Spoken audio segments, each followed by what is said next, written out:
I'm Rebecca Patterson. And I'm Sebastian Mallaby. Welcome to the Spillover. Each week, we examine the ripple effects of global events, providing insight on the most important topics across economics, financial markets, technology, and geopolitics. Normally, we're going to be releasing a new episode every week. But last week, something unusual happened. The Supreme Court ruled against the White House's IEPA, or Reciprocal Emergency Powers tariffs. And Sebastian, unfortunately, was traveling.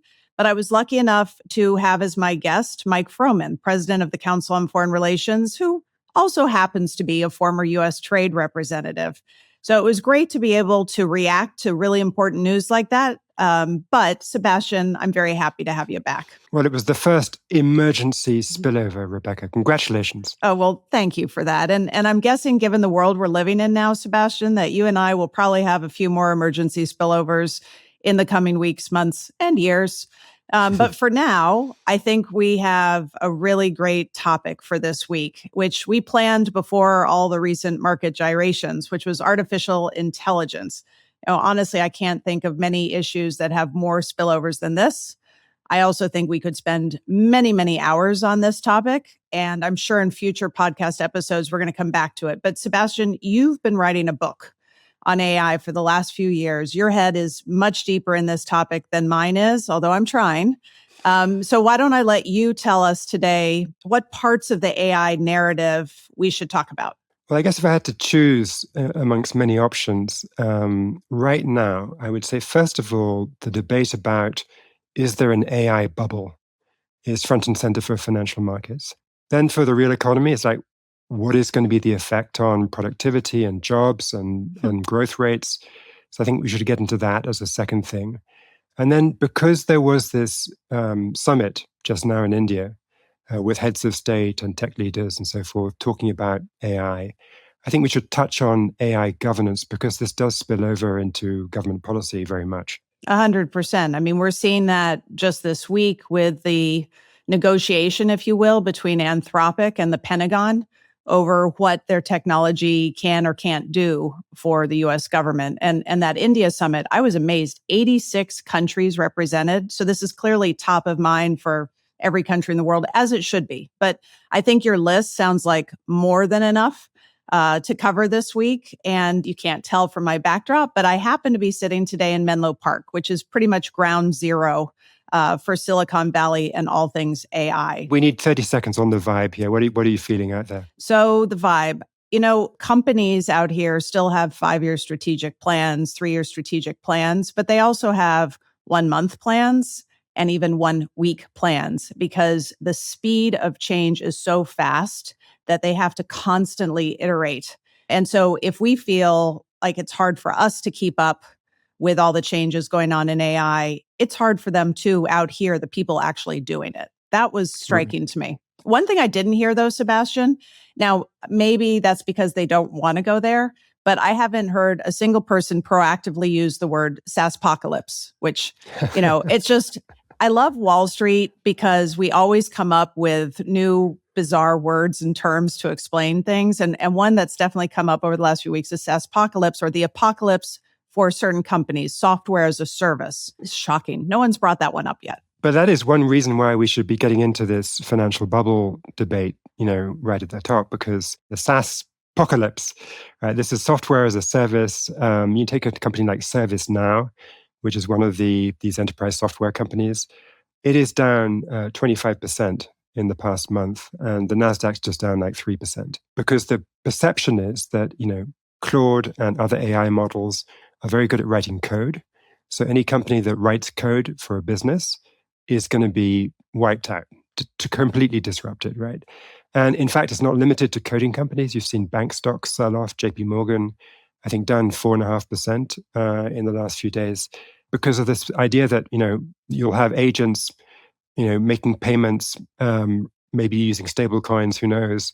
And that'll fundamentally disrupt banking. I'm a bit skeptical about that one, but it does show the extent to which AI is rattling financial markets. I need to justify forward-looking expectations. And especially in the US, these companies are trying to win the AI race. So their incentive is to go as fast as they can to push out new tools and new models. And that's great in some ways, right? Like we have the ability to do things with some of these AI tools that didn't even exist a few years ago. And that's cool. At the same time, one person's gain and benefit is another person's disruption. So to me, it's like AI has become the ultimate frenemy. Oh, it's your friend and it's your enemy, depending on where you're sitting and sometimes at the same time. So, when I think, are we in an AI bubble or not? Last summer, last fall, before we started to get some of these fears coming up, I think it was the right question to be asking. You had very concentrated positions in the market. You had a handful of stocks leading total gains for the market. You had very high valuations, not only current, but expected going forward, which are possible, but historically very unusual to actually achieve. So that was all fair to ask the question. And then, of course, we started seeing these companies, which have been funding their growth through free cash flow, starting to lean more and more on debt to fund their growth. And that also, I think, has fueled some of the bubble concerns. Honestly, is it a bubble about to burst like 2008, 2009? I don't know. My gut is no. And I'll tell you why my gut is no. I think we're already seeing the bubble deflate somewhat. Some of these disruptions, some of these fears have led investors to diversify a bit out of some of these Mag 7 stocks. I actually read one guy this week switching from Magnificent 7, they can do no wrong, to the hated 8. He threw, I think, Oracle into the Magnificent 7, but it just shows you how this sentiment can turn. But that's, in a way, it's good for structural longer term trends. If you have some of the heat, some of the froth being taken out, that can actually support the longer term bullish trend. So I actually think what we're seeing right now is probably a good thing for the longer term market. That said, you can't rule out that the jitters we're seeing right now, the deflation we're seeing right now, you can't rule out that it turns into something worse, that we do get some momentum here that bleeds into the real economy. So I don't have high conviction which way that goes. Where I do feel strongly is just the importance of the question, because we know from the last 12, 24 months how important the companies are for the economy. Both the capital expenditures, the CapEx that have supported growth, and the wealth creation that in turn is supporting consumption. So the answer to the question is going to be important for your economic view. Right. That's very well put. I mean, for my 2 cents on whether there is a bubble or not is that at a high level for AI as a whole, it's not a bubble. The 2008 comparison is entirely inappropriate, right? First, because that bubble in 2008 was built on a housing stock, which hadn't changed a whole heck of a lot. Just the valuation of it and the financialization of it had changed. It wasn't an underlying technology improvement, right?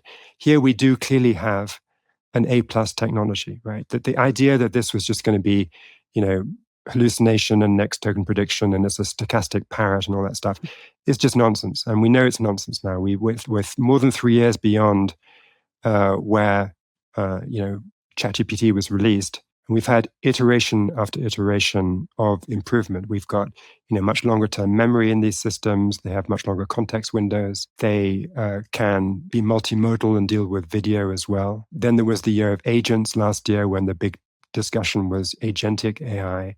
This year it's sort of world models and the ability to transition the AI into robotics and have AI that operates in the real world. So there's just this constant stream of improvements. It's clearly an A-plus technology. But I don't think, on the other hand, that it means that all of these AI companies are going to make it. I think some of them are fragile. And so there can be a bubble in specific companies. And top of my list would be OpenAI.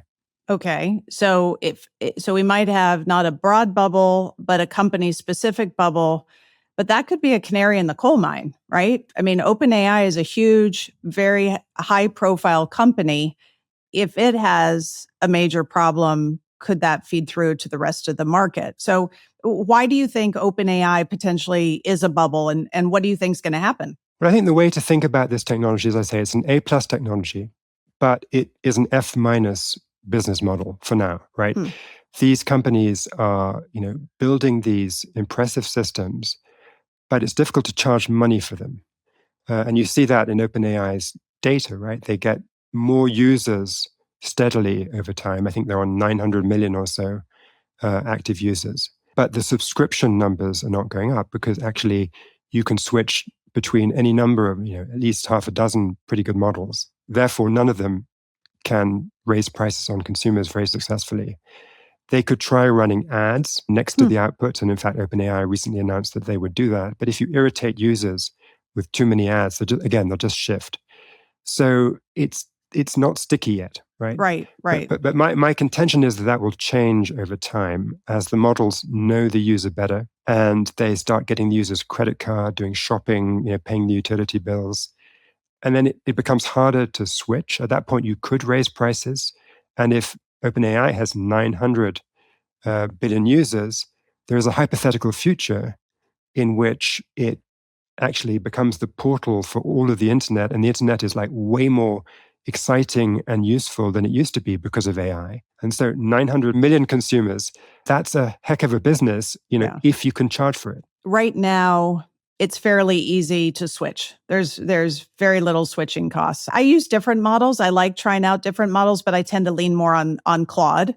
But it wouldn't take much for me to put in a prompt saying, take everything you know about me and switch it to this model over here. But what you're suggesting is in the future, the more and more I use a model, the more it knows about me. So it becomes something like changing a long-serving family doctor, or let's say I have an account at a bank and it's not just my checking and savings, but it's my mortgage and it's my insurance and my kids' stuff. And then those switching costs become really meaningful and I'm just not going to want to bother. Plus, you're saying they're going to give me new things I can do with them. Is that right? Yeah, right. I mean, it'll pay your utility bills and all that. And so then at the point where it's sticky, prices could be raised. But the question is, and this is why we're running an experiment, not merely with an unprecedented technology, AI, but with the nature of global capital markets. How much can they finance this gap between a great technology today, which is losing money, and this vision of the future where it might make money? And, we're used to thinking that capital markets, particularly American capital markets, are the kind of, eighth wonder of the world. They're totally bottomless. Of course, they can finance something which will pay off later. But the sums of money required to get OpenAI from here to 2030 are huge. I mean, it's not billions, it's hundreds of billions, right? They project, and these are leaked projections that you can read in the press, they project that they're going to lose, I think, $660 billion between now and 2030, right? It's just we haven't witnessed this ever in capitalism. You've got a situation today where, bankers all over the place in the United States think it's the year of M&A, it's the year of IPOs. They're talking about a record year for IPOs.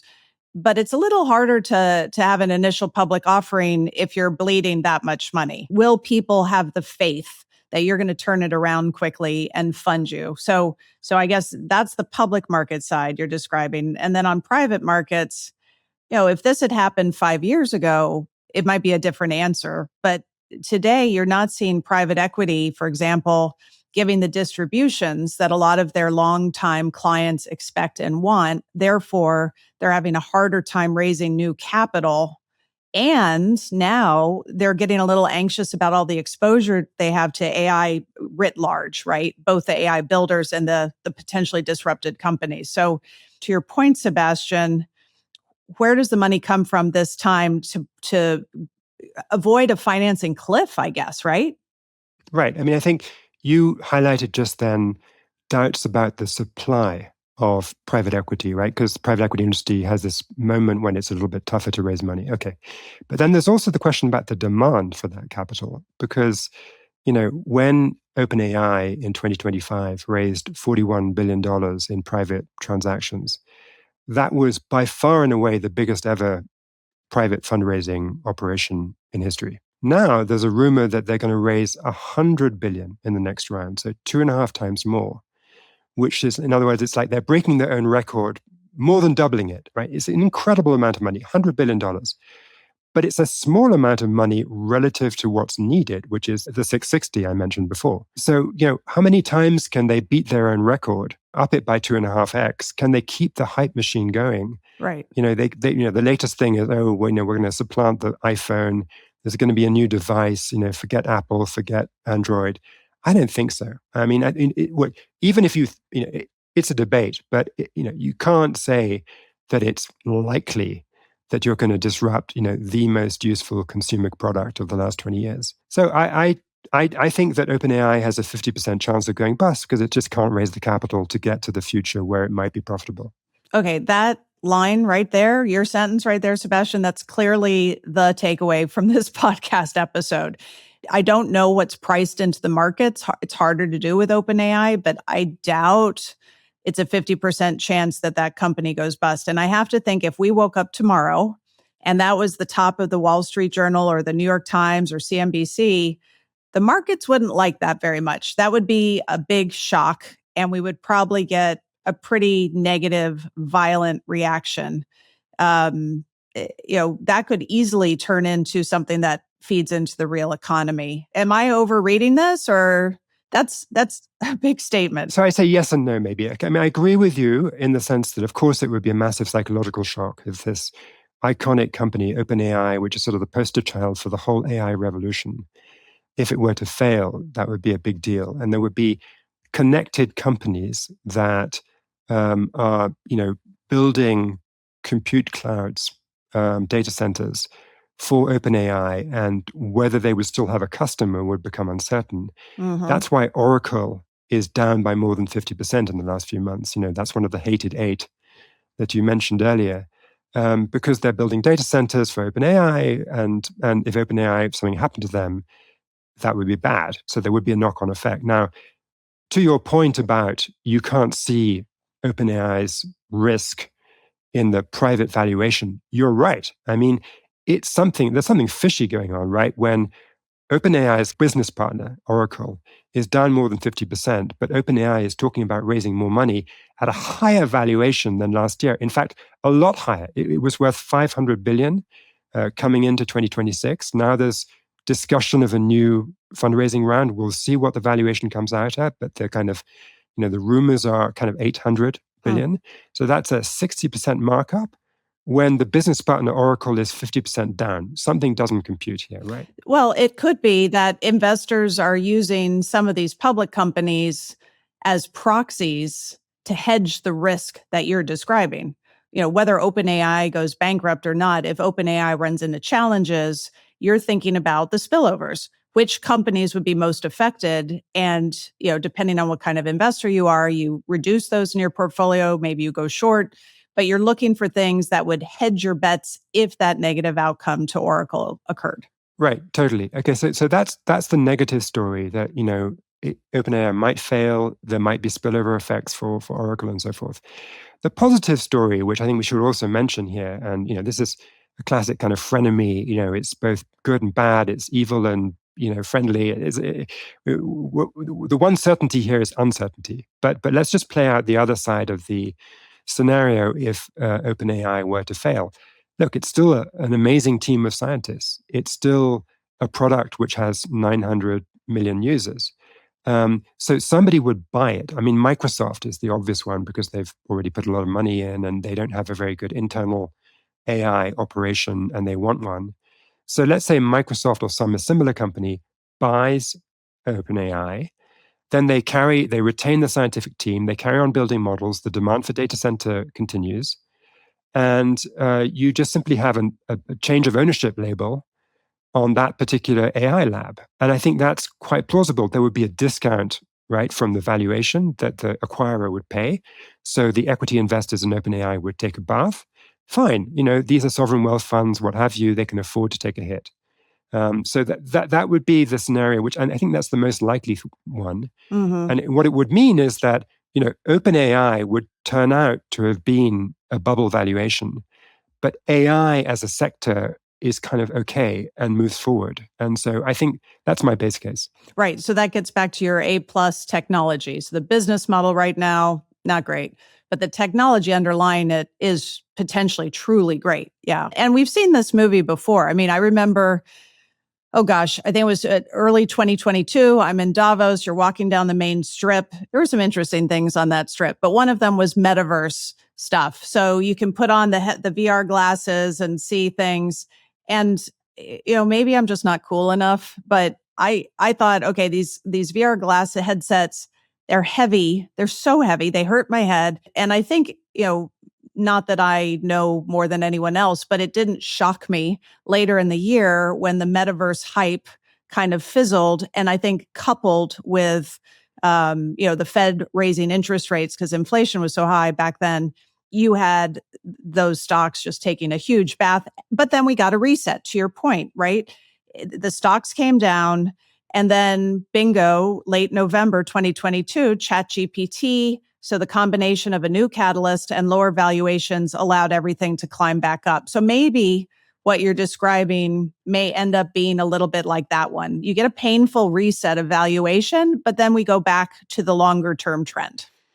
Yeah, and I think the metaverse thing is interesting and good to think about. But, it's just different from the invention of a new form of cognition, 100%. which is a far more profound change. 100%. Yeah, this is, I mean, just the things I saw yesterday and a few of the demos I was at, kinks are constantly being worked out, right? Technology is iterative. Nothing's perfect the first time around, but the progress these companies are making so quickly, I mean, it's incredible. It really is just incredible. It blows you away. Okay, so maybe we've talked enough now about this bubble question, but let's move to the real economy. You follow that very closely. You've sometimes described yourself as the numbers girl. So tell us how you see all of this impacting the real economy. Yeah, well, let's talk about the good news first. If you can take a step back from the market volatility we've had over the last few days, that there's an underlying dynamic in the US economy today, which is quite strong. You have earnings growth has been robust so far. You have huge tax refunds that are going to flow through and turn into consumption starting now, basically, for the next several months at least. The Fed has more room to cut rates if it needs to. And the AI CapEx story, this is money that is coming, right? It's hard for them to pull it back much because there are contracts signed. There are data centers being built. And if you believe the estimates for this year, what the top 5 companies say they're going to spend, it's something around $700 billion. I mean, just wrapping your head around that number, that's 1 year's CapEx. It's the size of Sweden's entire economy. Wow. So this is massive fiscal stimulus. So it's important to know that even when we're thinking about the AI disruption, it's good news that it's happening against a backdrop where the broader economy, I mean, there's lots of things we could parse about it, but the broader economy looks good. I think the risk to me from the OpenAI scenario is that if it happens and it runs into real trouble, it's happening at the same time as these disruption risks. And the combination of those could lead companies to reduce investment, to not the AI companies necessarily, but broader, reduce investment, reduce hiring. And I think that can easily snowball. Maybe we don't see a recession, but we could easily see a couple of quarters of significantly slower growth, because if more people are losing their jobs, they don't have income. If they don't have income, they're not spending. If they're not spending, companies don't have revenues. Therefore, the earning growth expectations get revised down. So there's a negative feedback loop. Eventually the Fed would respond with rate cuts, but that might take a little while. So I could absolutely see that happening this year. Yeah, I feel like there's maybe 2 questions we have to disentangle in this, the impact on the real economy. One is, let's say it's an A+ technology. Let's say, therefore, it enables companies to produce more stuff with fewer workers. That means higher productivity, more profits. The question is, which types of company capture that benefit, that upside from AI productivity? And, the SaaS apocalypse story is that, well, the makers of the AI foundation models, Anthropic and OpenAI and Google and so forth, these guys are going to disrupt the incumbents. But, there's another story, which is that if you take banking, for example, right? You've got JP Morgan. They Mm-hmm. have a great brand. They have very entrenched relationships with big customers all over the world. It's a very regulated industry, so there are big barriers to entry. The prospect that, some native AI startup disrupts them, it happens a bit on the margin already. You see it in, a few things like Stripe's success in payments and, maybe wealth management, native AI, kind of software-based wealth management platforms like Affirm have done quite well.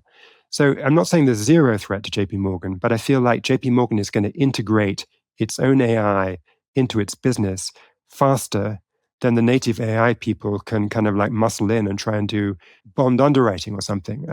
So I would say that it's by no means clear whether the incumbents implement AI faster than the AI companies manage to bust into the incumbents' sort of entrenched position. So I think that's the first question. Yeah. And I'd add to that, use JP Morgan as an example. Companies like that have the resources and the strength of talent to build their own AI, to disrupt themselves, actually, in a way, right? That puts them in a position to be net beneficiaries, I think, or at least slow down how they might be disrupted. The challenge, I think, when we're looking at the US economy is that most companies in the United States are small and medium-sized enterprises, and they don't have the money. They don't have the resources necessarily to make the adjustments. I think it comes down in some ways to, well, a couple things. Friction, right? So can AI reduce that friction completely, and therefore you're less needed? But there's also companies that you're going to need regardless of what happens with AI. And, companies that are more asset heavy, that are going to be around in 10 or 20 years, regardless of what happens with AI. We're going to want nurses and doctors in 20 years. We're not going to have AI robotics doing all of the operations in the world. We're going to still want farms. We're going to want fresh vegetables. Now, maybe the tractors will be run by AI, but there are still going to be humans in the loop. So I think there are some jobs that are going to be there and maybe even grow. And then there's going to be other sectors that are more at risk. And I think the smaller companies in general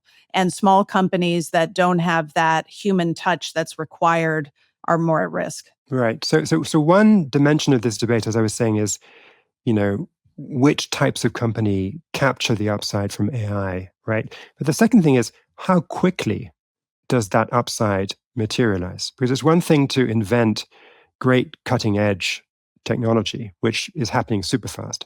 Mm-hmm. And another thing to diffuse that into business processes. I mean, what matters if you're trying to understand the impact on the real economy, it seems to me, is not so much how many new models did Anthropic release.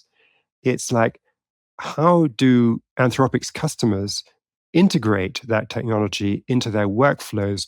Can they really sort of do with less workers? Is it more than just at the margin, right? And typically with new technologies, integrating it is the labor of years, maybe even decades, not just a few months. Yeah, no, I agree with that. So I'd say two things on that. One, I think my base case is that we continue to be in a jobless expansion, that the economy can have positive growth, but we just don't see a lot of workers as this stuff gets integrated. And I was hearing that last year, CEOs and CFOs saying, we have to invest in AI. Either we want to or we feel forced to, and that costs a lot of money. Therefore, we have to offset that cost somewhere else to keep our budgets stable. So we're going to take that money out of personnel. And so it wasn't that they were laying off a lot of people. They were laying off at the margin, but they just weren't replacing and they weren't adding. And I think that's continuing. I thought it was interesting last fall, the CEO of Walmart was on the record saying that he thought AI could allow him to keep headcount flat for the next few years globally. And so if we have enough of those companies, then I think it takes a while to integrate the AI. And in the meantime, companies are going to be very cautious about adding heads because they don't want to have too much personnel and realize they can frankly replace some of those jobs with AI. When I think about how do I watch this as an investor, how do I look for those spillovers?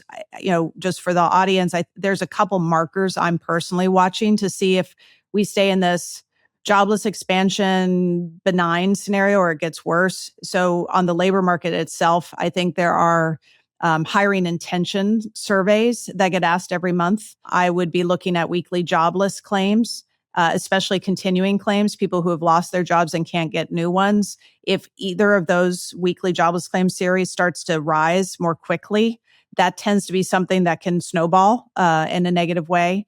I would be watching credit markets pretty carefully. We haven't seen credit markets show stress yet outside a few handful of companies. But if you started to see the stock market anxiety bleed into credit, that would be another one. So sentiment, labor market, jobless claims, especially the weekly data, because it's so high frequency, intentions, and then credit markets. I'd say if you see those start to worsen quickly or more than they have been in the past, that could be a signal that this more benign outcome might be getting worse. Yeah, yeah. And sort of fizzling away in the background, there are some sort of, other maybe longer term questions, which is, what does this do to human capital formation, right? If it's very tough for younger people to get into the first rung of the labor market, that's not just depriving them of income, it's depriving them of experience and kind of an opportunity to learn how to be a professional and all that stuff. And that could have, long-term impacts on both societies and on economies. And so it's not playing out quickly. I think the Fed has been pretty clear in saying they don't see direct AI disruption to the labor market yet. I mean, sometimes people announce AI-related job cuts, and it turns out that really the AI was the excuse for a restructuring they had to do anyway. So I don't think we see it on labor markets and productivity very pronounced yet, but we assume that it's going to play out into the future. And the other one I would just keep an eye on is what this does for interest rates, because as you and I have discussed on previous shows, this question of where long-term interest rates are has an enormous impact on government budgets and whether the big debt burdens are supportable or not, right? And it's ambiguous, right? Right. Yeah. No, it's been really interesting on that front. So, the idea that we have a productivity boom, first of all, we don't know yet. I go a little nuts when I hear people saying we're in the middle of the biggest productivity boom in years. We don't know. It takes quarters to understand if productivity growth is meaningfully changing, because at the end of the day, productivity is a residual. When you figure out what drives GDP, you put all the pieces together, and the piece you can't explain is productivity. And it's very noisy. So you don't know yet, and we won't know probably till next year sometime if productivity is meaningfully changing from AI. And I think the Yale Budget Lab, among other good research groups, is doing some really nice work trying to explain what's happening with productivity and what's not happening. So I'd refer people to that. But in terms of, to your point, Sebastian, what it means for interest rates, there is one school of thought that if we have a productivity boom, you can get more output with fewer workers.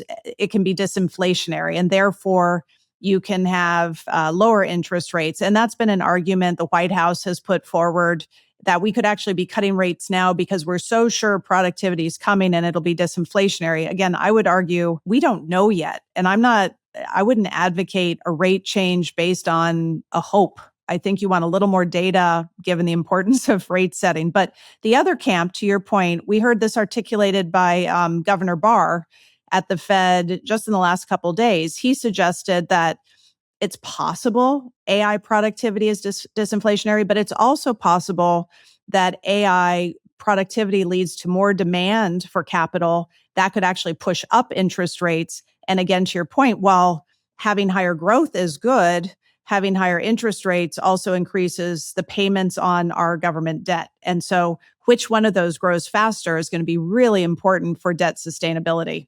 I want to point out to everyone the implicit criticism, or maybe explicit, of the president's nominee to be chairman of the Fed, Kevin Warsh, right? You were, disagreeing with him basically because he's been fairly bullish on the idea that productivity gains resulting from AI might leave space for cutting interest rates. And it's not so clear, actually. No, I'm not criticizing Warsh per se. I'm criticizing the argument, though. I appreciate the Fed doesn't want to rely only on backward-looking information because some of the data we get gets revised. It gets revised a quarter or 2 quarters later.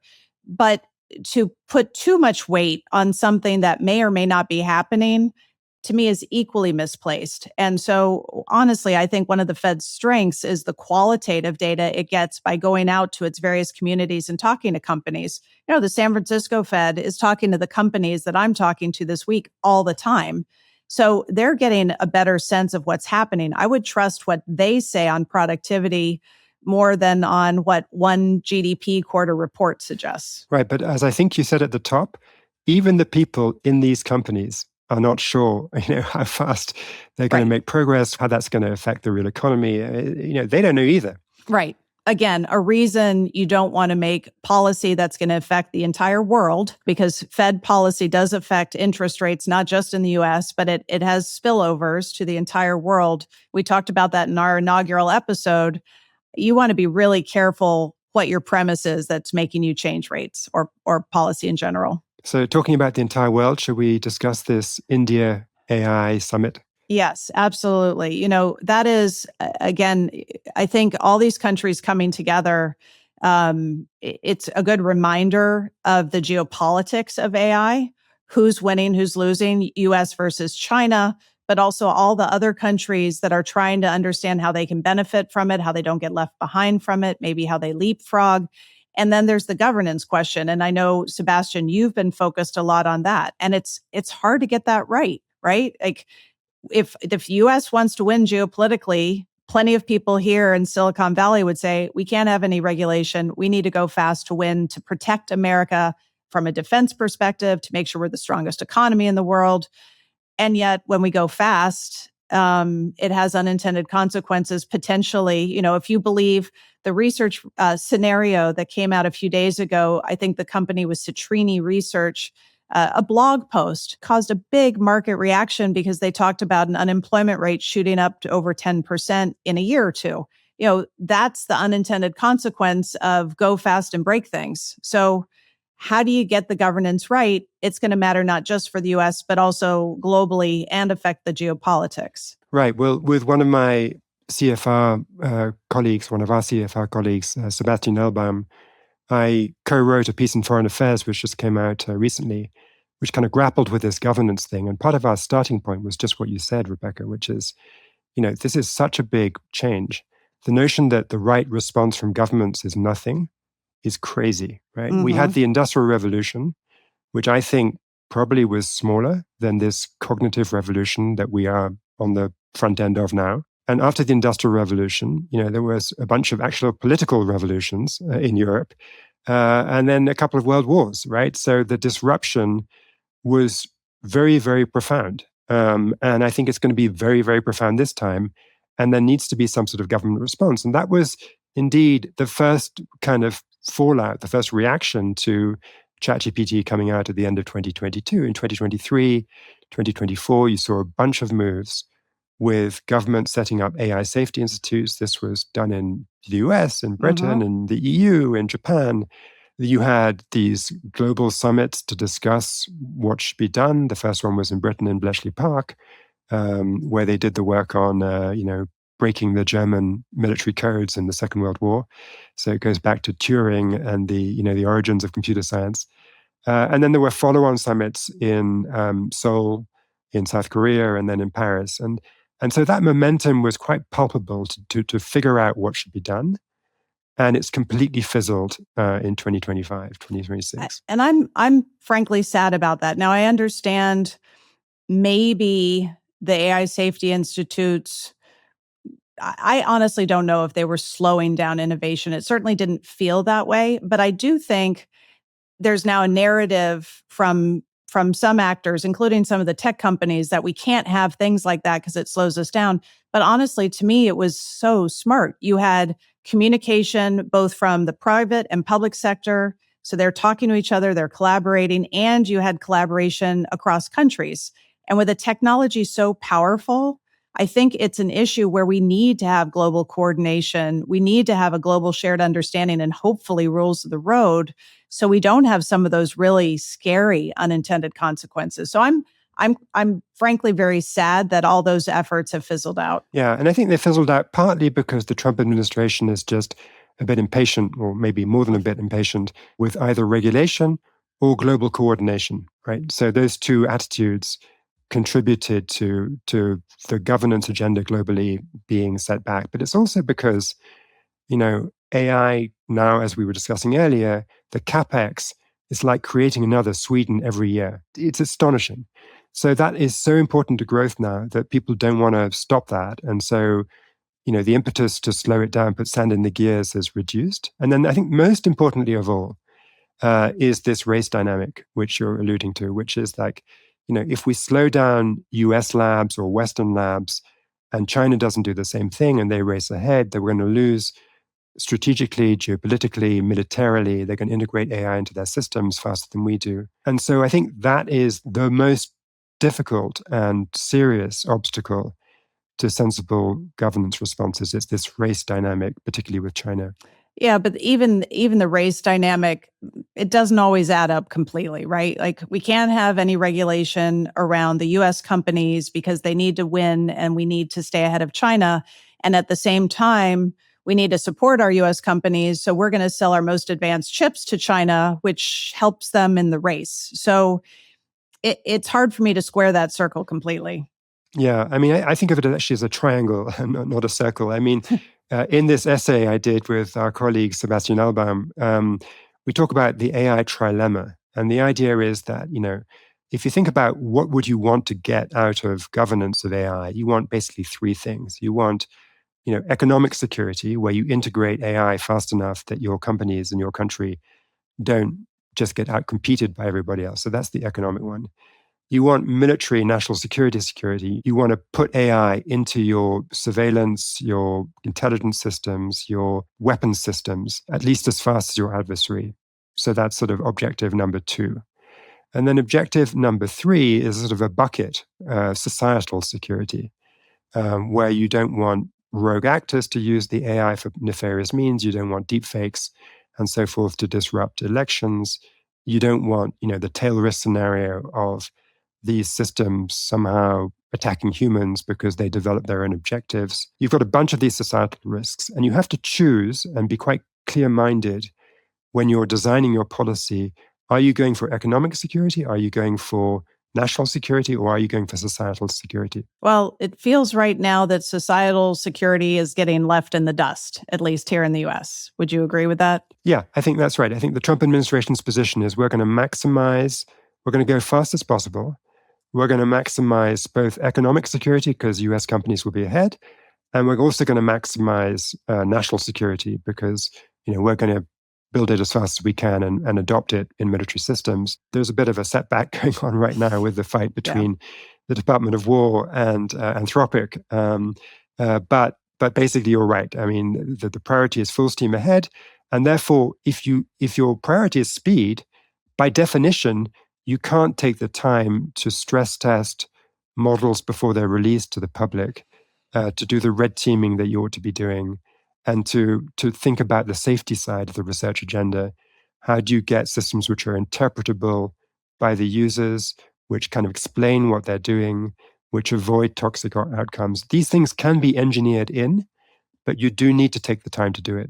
So what is the workable solution? Maybe you're just kind of going into that now with what you just said, but if you were at the White House, if you were advising Secretary Besson and David Sachs and the team there, what would you suggest they do on this front?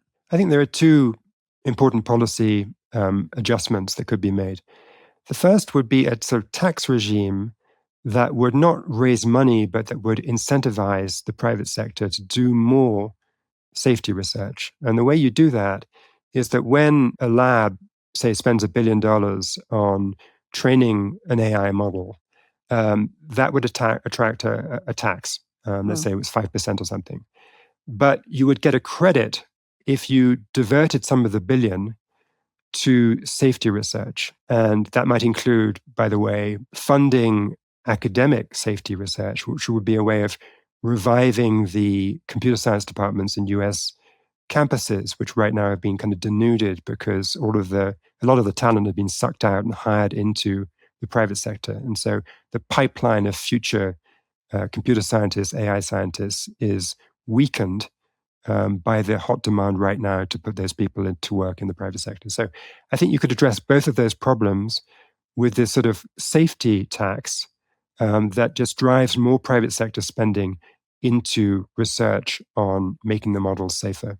Okay, and there's a second piece of your policy? That's right. The second thing would be is that the US set up the AI Safety Institute in the previous administration. It still exists, although it's been given a new name. But its powers are inadequate and its funding is inadequate. It needs to have more revenues, and you could think about ways of a bit like the Fed or the FDA for pharmaceuticals. They have sources of revenue which are kind of out of the budget. They charge the people they're regulating and whatever. But so in the AI space, there are lots of government data sets that could be provided to the private sector on an anonymized basis for a fee. And maybe that fee could be used to support the work of the AI Safety Institute. So that's one part of it. But then the Institute needs the authority to veto a model before it's released if it looks like it's dangerous. Because it's crazy that you've got the Fed supervising banks and can tell the banks, you've got to change your capital ratios or something. When a banking meltdown is a serious thing, but it's probably less serious than some sort of AI apocalypse. And equally with pharmaceuticals, we have the FDA, which can veto the release of a drug. Why can't we have that for cutting edge AI models? I think we should. And I think at least we should be positioning ourselves where we can do that if we decide it's necessary. And so we need to build up this AI Safety Institute. That's kind of proposal number 2. I think what you're saying is sensible, but just to play devil's advocate for a second, if we're slowing down models or vetoing models and China's going full steam ahead and doesn't care, does that get back to another part of the trilemma, which is the geopolitical heft, the national security? Yeah, look, this is a real problem and a real tension. But what I would say is that think about the Cuban Missile Crisis in 1962. And then think about the signing of the Non-Proliferation Treaty for Nuclear Weapons in 1968. There was only a 6-year gap between near Armageddon with nuclear weapons and something very constructive. And so Cold Wars and geopolitical rivalries go through periods of, extreme worry and tension and danger. And then you get to détente at some point in the future. So I don't see why we wouldn't assume the same with the current competition between China and the US. Right now, we're in a very bad period. It's very hard to talk to the Chinese about collaboration on AI, not least because we went through a phase of trying to deprive them of AI by, banning exports of semiconductors and chip-making equipment. And that didn't really work, I don't think. But if we create the institutions within the US and we figure out how to do that, how they work, we have a kind of operating model, then when the geopolitical window opens in the future and we can do diplomacy with China, we're positioned to internationalize the safety policy. I think, sometimes when you've got a blockage on taking a risk seriously, you need to experience the danger viscerally. And Cuban Missile Crisis was that. We came very close to total disaster. And, civilian nuclear power, you have, 3 Mile Island and so on. So I think when things go wrong, they might go right afterwards, but we'd rather not have to go through the first step to get to the second. Yeah. And maybe that takes me back to where we started this entire conversation, which is on disruption. That would be the ultimate disruption, which hopefully, obviously, we want to avoid. But either way, it feels like a takeaway I have from this conversation is that we're now in a period of disruptions. And this last week shows us disruptions we hadn't counted on. And we're going to have more of those, whether they're geopolitical or corporate or economic. I hate to stop this conversation, Sebastian, but I know we're going to come back to AI in future episodes. So maybe for now, let me see if I can summarize our key points from today. And then always, we want our listeners to stick around for something fun, interesting, quirky that we want to share this week. But in terms of kind of what we're trying to tell you today, I don't think either of us come down on the side that this is with confidence in AI bubble broadly. I think there are some things that are a little bubbly, but we're not in a big bubble. But we might be in a bubble for a company. And OpenAI is the canary in the coal mine that I think you, especially Sebastian, are watching. Overall, this is an incredible transformative technology, A+ technology. But in the case of OpenAI, given its financing needs and spend right now. It's, as you put it, maybe an F business model. And the question is whether or not capital can be pulled together to get them from one side to the other side. And that's a big question. So 50% chance that OpenAI hits a financing cliff this year and maybe needs to be rescued. And there's markers to watch to see if OpenAI bleeds into the real economy, weekly jobless claims, hiring intentions, sentiment. I think our second takeaway is that even if we don't have a bubble bursting this year, there's some real economic impacts that we need to keep watching: jobs, productivity, and interest rates. But they're early days, right? We don't know. No one knows how much productivity, how much of a hit on jobs we're going to have. But as we get data and we get things like blog posts, you're going to have very schizophrenic market sentiment. Our worry is that longer term, this is going to have a serious impact on younger workers starting their careers as they try to figure out how to position in this new world. And then I guess last but not least, AI governance. As we think about the geopolitics of AI, governance is going to be a key piece of that. And the window for governance is narrowing fast. It's not a choice between regulating and not regulating. It's between having smart rules now or scrambling to write them after we look into an abyss. That was a great summary. Completely agree. Shoo.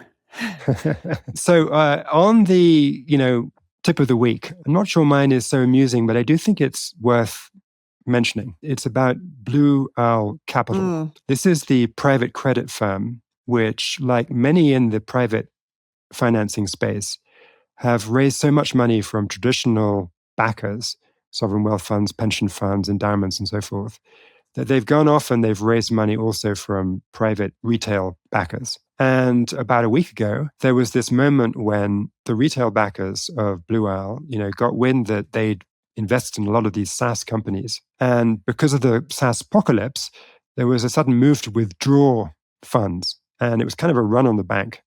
And Blue Owl had to do some financial engineering and basically offload more than $1 billion of assets to its internal insurance wing to kind of isolate itself from that run risk. But I think given how private equity and private credit have grown and become central to the way that our financial system functions, and given how it is moving towards retail customers as a source of capital, I think we need to keep an eye on that. It might even be an episode for a future spillover. 100%. I agree with you. I'm going to end us on a slightly more cheerful note and just give you another fun Wall Street term that you can throw around at cocktail parties or whatever this week. So the term is HALO.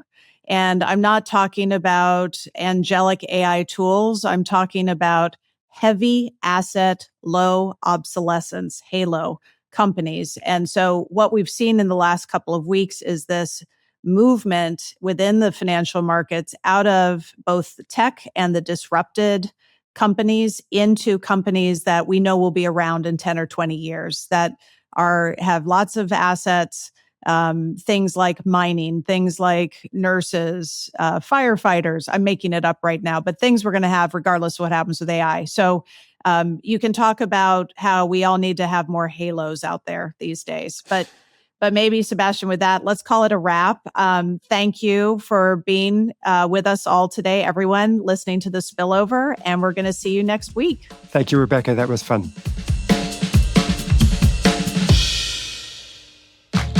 For resources used in this episode and more information, please visit cfr.org/podcast/spillover and take a look at our show notes. If you have an idea or just want to chat with us, email podcasts@cfr.org.